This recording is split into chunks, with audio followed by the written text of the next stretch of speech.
Good afternoon, everyone, and welcome. It is an honour to have been appointed as Secretary of State for Defence, and I'm delighted to be here today. Guido, Shinjirō, David, it's a pleasure to host you. And as someone who is in day one on the job, frankly, a relief to be surrounded by people who are on my side against the British media who are assembled. So I welcome your perseverance as well as your commitment, which shows how important this programme is to each of us. National security is the first duty of government. And while we've had a change of government in this country, that duty and our steadfast commitment to our allies and partners will not change.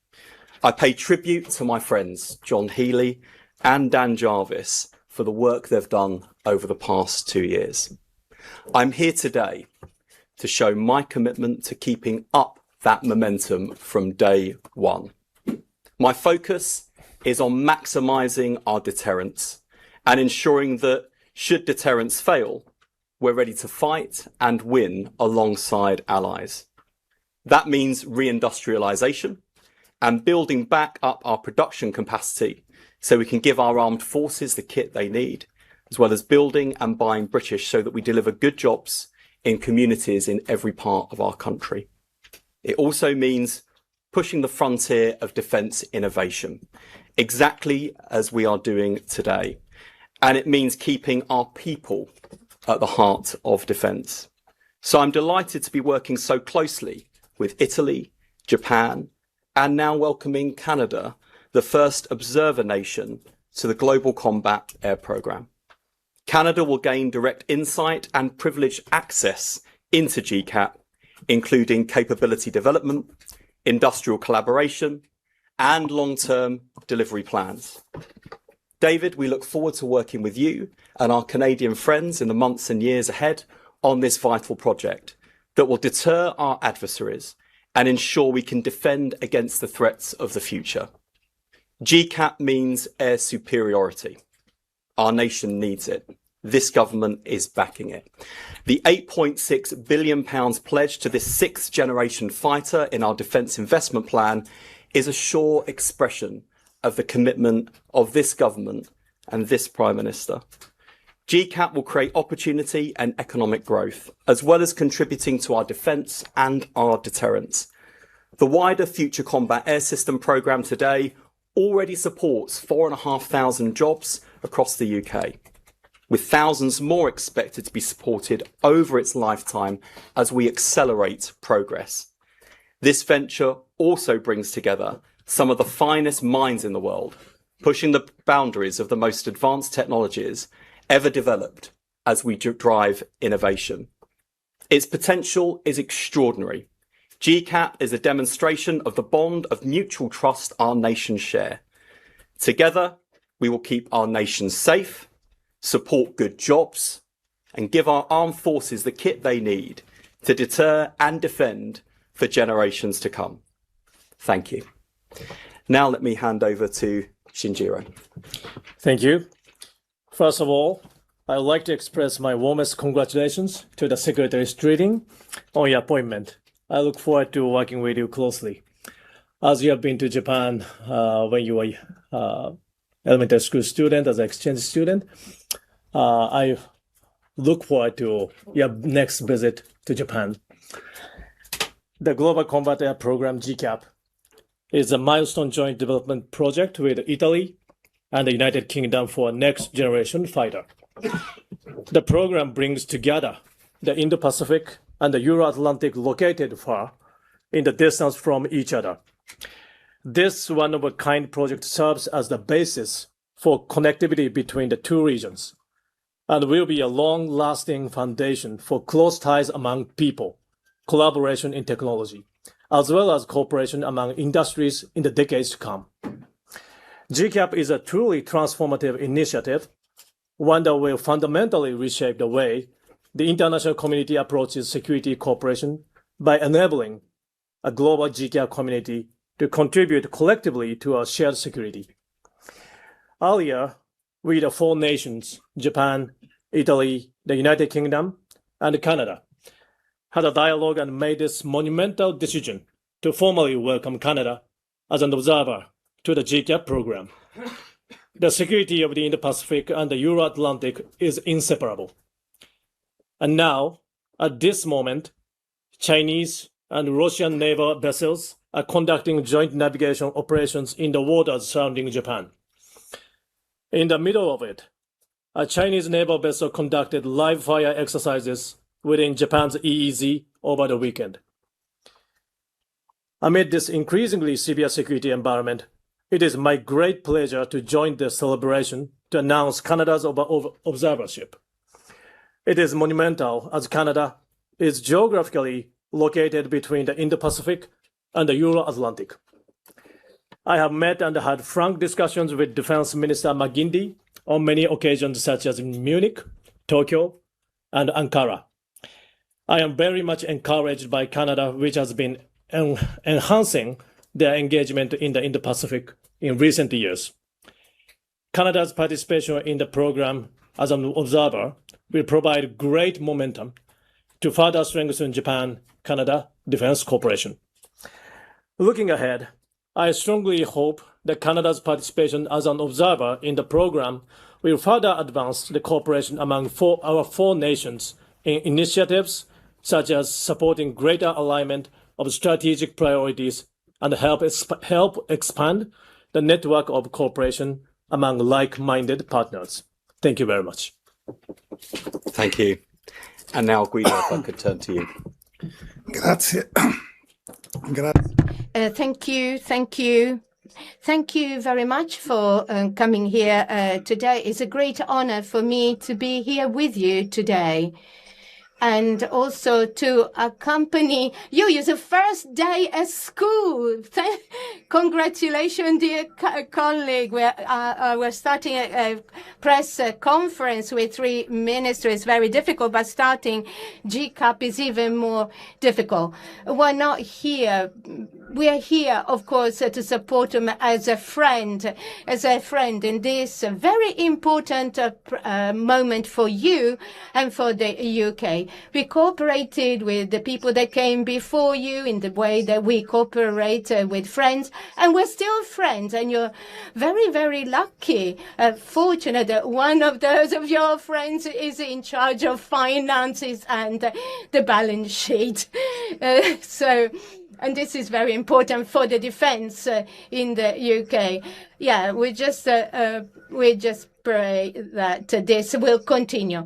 Anyway, we're here to talk about a very important program. Right from the beginning, we believe that in GCAP is much more than just a program to develop a new combat program. It's a strategic choice that shows that nations that share democratic values can create together a defense and protection. Our 4 countries have decided to put together technological and industrial capability. GCAP shows that international cooperation doesn't slow down processes, and the program enhances the political and strategic connection between our 4 countries and share a worldwide responsibility. It was built out of countries that consider themselves as peers, and we have a balance of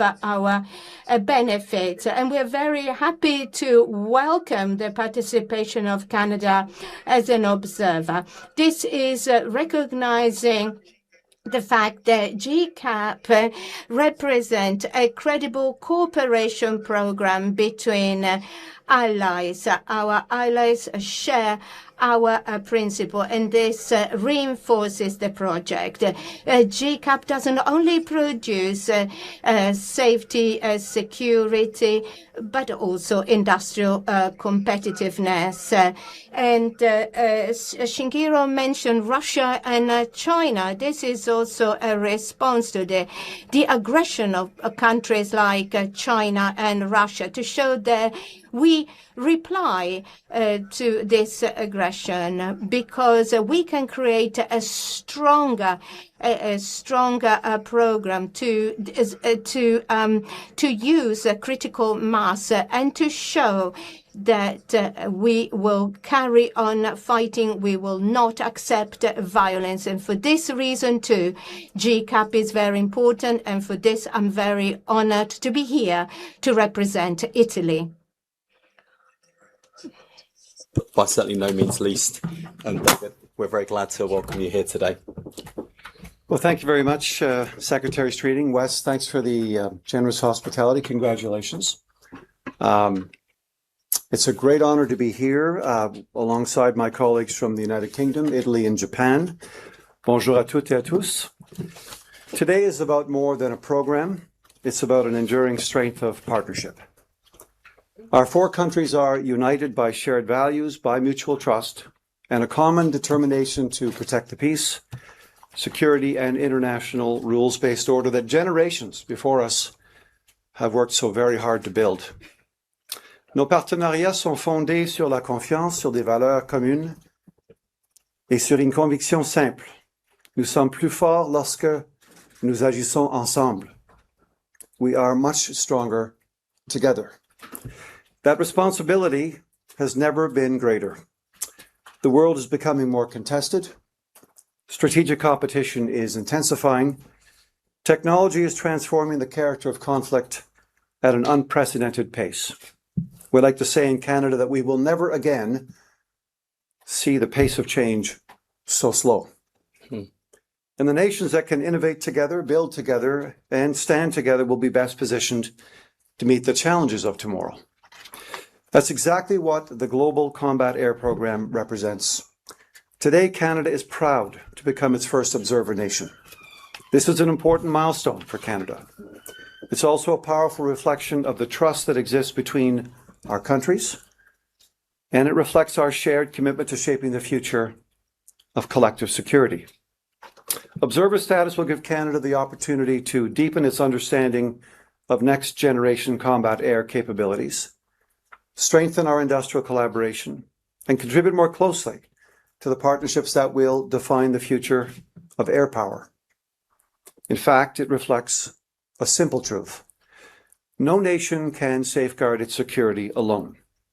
The challenges we face are shared. The technologies we depend on are increasingly interconnected. And the partnerships we strengthen today will shape our security for decades to come. Ensemble, nous investissons dans les capacités qui assureront notre sécurité collective pour les décennies à venir. That same principle is guiding Canada's defence industrial strategy. It's laying the foundation for Canada's future security by strengthening our sovereign industrial capacity, accelerating innovation, and deepening the trusted partnerships that will ensure Canada and its allies are prepared for the challenges ahead. Because security today depends not only on the strength of our armed forces, it depends on the strength of our industrial base. It depends on trusted supply chains. It depends on innovation. And above all, it depends on trusted allies. Canada's aerospace and defence sector is ready to help to meet that challenge. Together with our partners, Canadian industry will continue developing the technologies, the capabilities, and industrial resilience that strengthen all of our nations. Today's announcement really reflects more than Canada's participation in an important program. It reflects our shared belief that enduring security is built through trust, strengthened through partnership, and sustained through innovation. So to Secretary Streeting, Minister Crosetto, Minister Koizumi, merci de votre confiance. Thank you for your partnership. Merci de votre leadership. Thank you for your trust. Canada looks forward to working even more closely with each of you as we help build the next generation of capabilities that will strengthen the security of our nations and our alliance. Ensemble, nous continuerons à bâtir un avenir plus sûr. Thank you very much. Merci beaucoup. Thank you very much. We'll now take some questions from the media, beginning with Deborah from Sky News. Thank you, Defence Secretary Deborah Haynes from Sky News. Yesterday morning, a Russian warship fired live rounds as a live firing exercise off the coast of England. Do you think that this was a message from Vladimir Putin to the new Prime Minister, given that it happened on the day that Andy Burnham was sworn in? And do you have your own message for the UK's allies and our enemies about UK defence spending in particular? Does this new government believe what the new Chancellor says, that defence spending needs to rise to 3% of GDP by 2030? Thank you very much, Deborah. Firstly, we should see yesterday's events as performative and irresponsible. It's not the first time that Russia has behaved like this, and frankly, it's the tip of the iceberg of the daily threats that this country faces and our allies face. And Russia should be in no doubt about the resolve of this government and this Prime Minister. Our resolve to stand against Russian aggression in Ukraine, but also Russian aggression against all of our allies. The commitment that the Prime Minister has given to the defence of our nation is clear and will be even more clear in the coming months. I'm absolutely delighted that my friend and predecessor, John Healey, has taken on the challenge of Chancellor of the Exchequer. His position on defence investment is on the record, as is mine. We have a responsibility, I think, at the Ministry of Defence to demonstrate that every penny of taxpayer money that's invested in defence is necessary and well spent, to show that we understand the sacrifices that involves from other government departments in terms of opportunity costs of other things we might fund, but also to taxpayers, whether individuals or businesses that are feeling hard pressed. We don't take the contribution they make lightly, and we don't make this ask of the country lightly either. But as I set out in my opening remarks, it is absolutely critical against the backdrop of both the enormous geopolitical instability we see today and the changing and evolving nature of threats to this country and our allies, that we are able to maximise our deterrence to prevent conflict, and also to make sure that should deterrence fails, that we are ready and capable of acting as a nation and with allies to defend our citizens, our interests and our values. So I think the commitment of this government is clear. The opportunities for this country are enormous. Investment in defence is precisely that. It is not simply investing in our defence, it's investing in jobs, it's investing in opportunities, and it's investing right across the length and breadth of the land. So this ministry has an enormous contribution to make, both to the Prime Minister's vision for reindustrialisation, but also his vision in terms of improving living standards, jobs and opportunities for people from working class backgrounds like mine right throughout these islands. And it's also an opportunity for us, as we've seen so many times before when it comes to defence innovation, to make sure that we are, as a country, as well as with allies, pushing right up against the frontier of innovation, showing what's possible, and then diffusing that technology throughout defence, but also throughout the wider economy and wider society for the betterment of humanity. So there's clear vision, there's clear commitment, and also, I hope, an unequivocal message to those who would threaten us, as well as an unequivocal message to our allies too, that this country that makes commitments to our allies sticks by those commitments. Those commitments are clear and we will stick by them. Thank you, Deborah. Can I turn now to Nicoletta from RAI? Thank you. Good morning. Nicoletta Manzione, RAI Italia. La domanda per il Ministro Investimenti. One question for Mr. Crosetto. This is an important agreement and it's also very difficult. Do you know what will be the financial consequences for our our country in terms of jobs, reinvestment, and also you talked about the Russian threat and the Chinese threat, but very often you reminded us that it's the hybrid war is the new paradigm of this tension, of these conflicts. How is it still worth investing in these agreements, and how much we will have to invest to develop strategies to respond to these new threats? Thank you. Thank you. The issue of the times in which we live today is that these threats have stratified.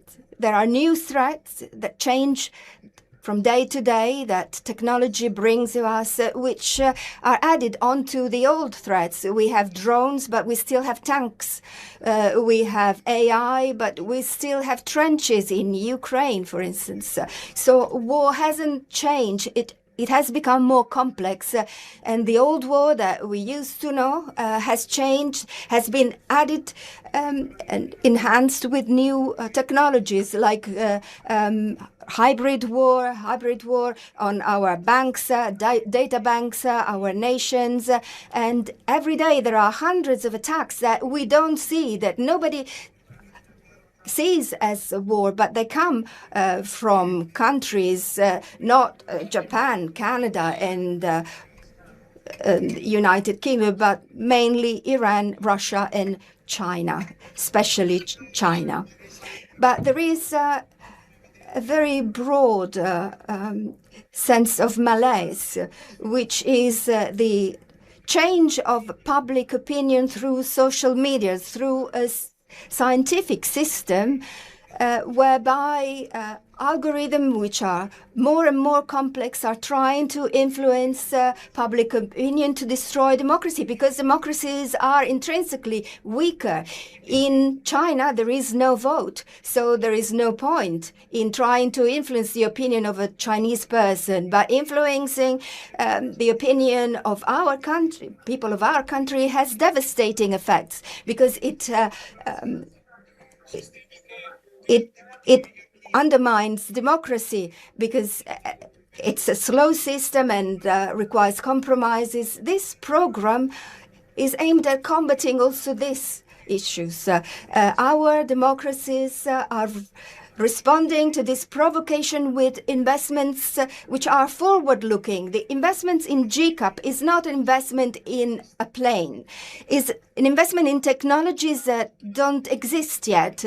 We're moving now with machines because we have investments in the past. Also other systems that we have today, things like in AI today, were born like military investments. In the future, the technological defense not only will benefit the military industry, but general industry. We are trying to give our workers technologies to build other things, not GCAP only, but also Japan, Italy, and Canada. I am certain that only this large investment will allow us to strengthen our democracies, because I'm convinced that the greatest deterrence towards our enemies is being united, showing them that we are united and working together. Next, I'm going to turn to Murayama from Kyodo News. I am Murayama from Kyodo. I have a question for Mr. Koizumi. So in Japan, we are talking about the importance of GCAP, and then now this time Canada is joining as an observer to GCAP.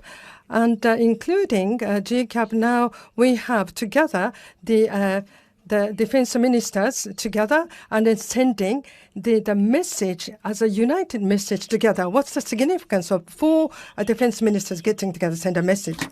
So yes, this is going to be the GCAP is placed not to just to show an advantage of having the air defense force, but also UK and in Italy, and who is an ally in the US as well. We will be able to create a foundation for the national security in the future. So this is with the ally, with the UK and then also Italy. And then now we are having a Canada as an observer who is making a great contribution to the security of the Pacific.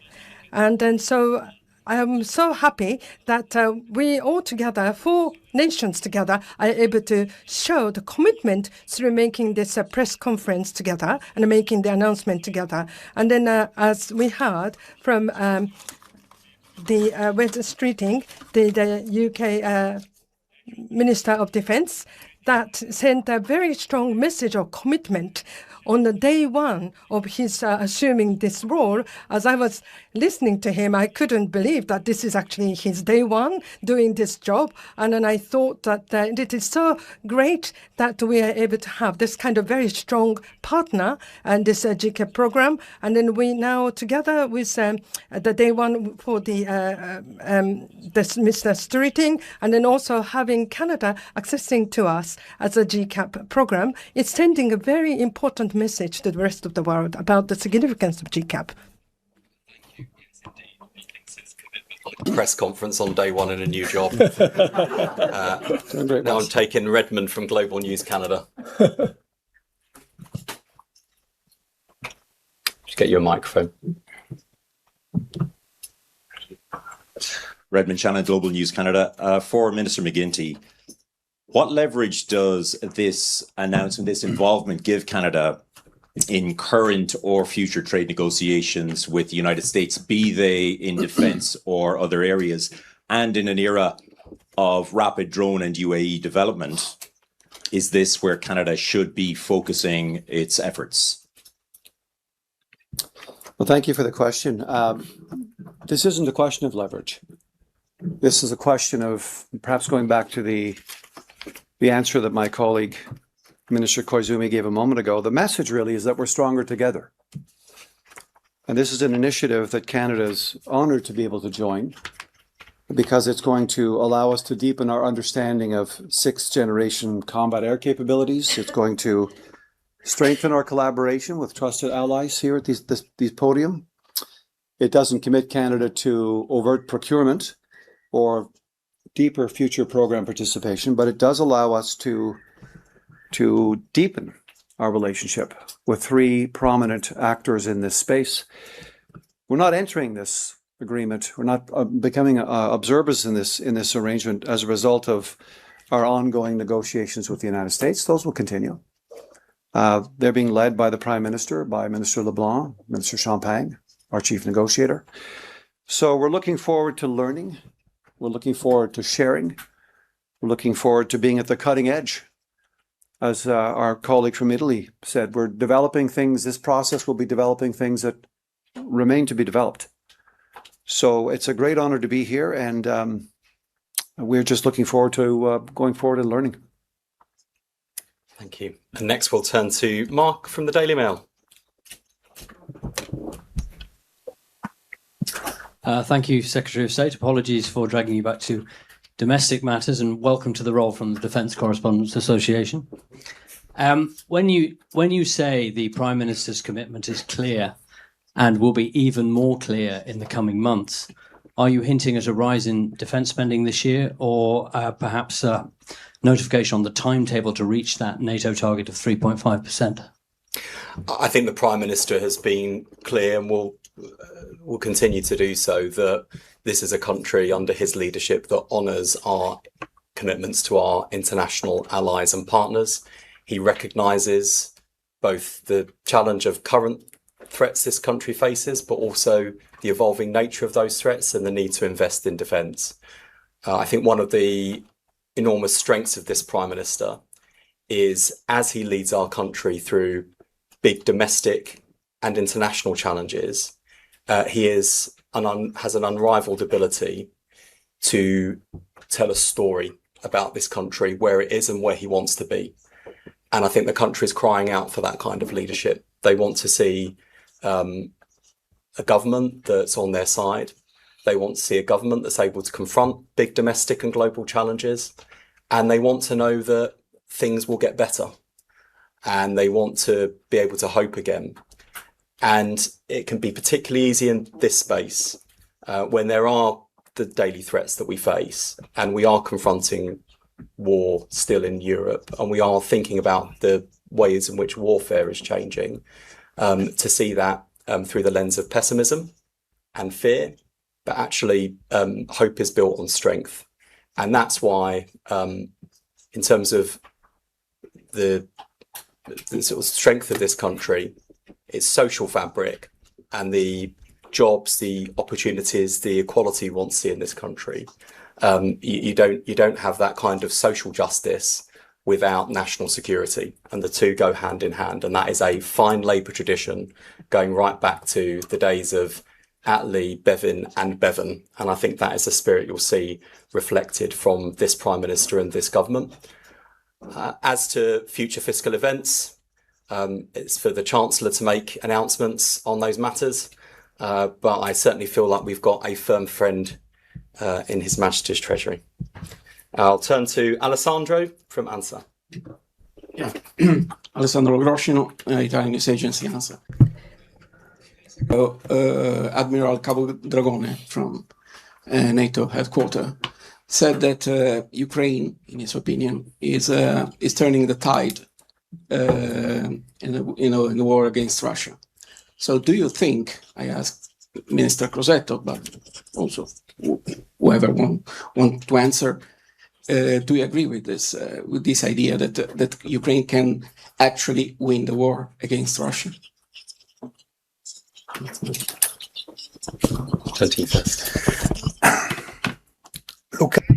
Ukraine has already won the war. Maybe we don't remember, but 4 years ago, the entire world was convinced that in 7 days, Russia would get to Kiev. The United States sent a helicopter to save Zelensky. Now, 4 years later, Russia has been blocked at the border. 30,000 Russian soldiers have been are dead or wounded, and there is an area, a dead zone, where nobody can cross. Ukraine has really totally innovated the battlefield, has taught the entire world that drones, that until a few years ago were something that children used to spy things from a height. They were basically toys, and now they have become a weapon, which has changed all our landscape. So that there has been a deep innovation, and Ukraine has been an integral part. And Ukraine has taught us, and it's a lesson that all industries, all defense industries of the West should learn, that innovation can be fast and production can be ramped up really quickly, and the cost of production can be reduced really quickly.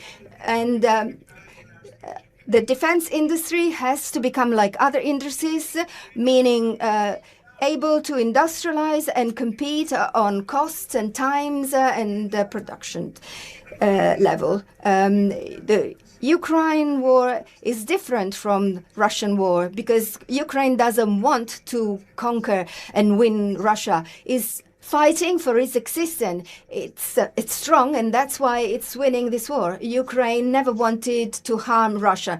They just wanted to defend its citizens, and that's why we are defending, supporting it, and we're still supporting, and we want this war to end. But there is only one way it can end, by reinstating legality and order and stopping Putin from bombing every day. And I say every day that the war will end when Russia will stop fighting for 24, 48 hours. There hasn't been a single day where Russia hasn't bombed civil infrastructure. I'm not talking about military structure. So unfortunately, the war will end when Putin decides, and Putin has made this war more and more difficult every day, also harder to support internally, and harder to support thanks to the sacrifice of the Ukrainian people. I wholeheartedly endorse those comments, and the war in Ukraine has been a total humiliation for Vladimir Putin. He thought he would steamroller through Ukraine and win the war quickly, and instead he's bogged down and has paid a terrible price in Russian lives. And I think it was a war that was of his making, not of Ukraine's, and it is a war that he could end today if he chose to. In the meantime, the commitment of this country to supporting our friends in Ukraine is unshakable. And against the backdrop of lots of domestic political change in this country, from various Conservative prime ministers through to transition to now 2 Labour prime ministers, the thing I'm most proud of is throughout that entire period since this war began, this country has stood absolutely united and fully shoulder to shoulder with our Ukrainian friends and allies, because we recognise that their fight on the front line is the fight for freedom and democracy. And that is absolutely unshakable, as is the support not just of successive British prime ministers, but of the British people too. I'll now take Ashley from CBC, unless my colleagues want to come in. Yes, sir. Good morning, Ashley Burke, CBC News. Minister McGuinty, the U.S. said yesterday that it's going to be hitting Canada with more tariffs, 50% on many goods. What's your reaction to that? And what message does this announcement, this partnership say today in a time when you're trying to diversify? And Defense Secretary Streeting, do you want Canada to become a full partner of this program and eventually buy these fighter jets? Look, this is the latest in a series of unilateral U.S. trade actions. Not unfamiliar to us. It began with the U.S. imposing a series of tariffs in direct violation of the CUSMA Free Trade Agreement. That included tariffs on the Canadian auto sector in violation of CUSMA. And Canada, as is its right, responded. Since then, we have, in response to those measures, also made sure that Canadians from coast to coast to coast, we haven't ensured that they have come together themselves to take the necessary actions to support our economy, defend our workers, our farmers, our businesses, and our families. Listen, I think it's fair to say everyone in the room recognizes that the U.S. has been transforming all of its trade relationships, including those covered under CUSMA, for the past 18 months. So it's not new. Canada has made a series of detailed and comprehensive proposals to resolve the dispute, to modernize CUSMA, and we stand ready to intensify those discussions. We do believe in the benefit of free and fair trade. That's why our government has signed 20 new economic and defense agreements in the past year.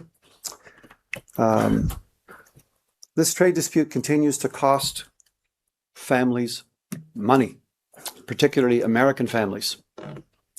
They are paying a price, and Canada stands ready to engage intensively to make sure that these issues can be resolved. So we're going back to the table. And the question of this observation, this observer status in this particular agreement and its linkage to the Canada-US relationship, I want to be really clear about this. I would venture to say that if we were not involved in any kind of trade dispute with the United States, we would still be signing this accord. We would still be joining as observers. This is about recognizing that we have got to come together. I think 15 of the 32 heads of state who spoke at NATO in Ankara just 2 weeks ago publicly allocated that they felt it was time for our member states to come together, the alliance states to come together in a way that we haven't previously done. But no one nation is going to be able to deal with these challenges alone, and that there's strength in numbers, strength in cooperation. And that's exactly what this reflects, and we're just simply honored to be able to join early on now as observers.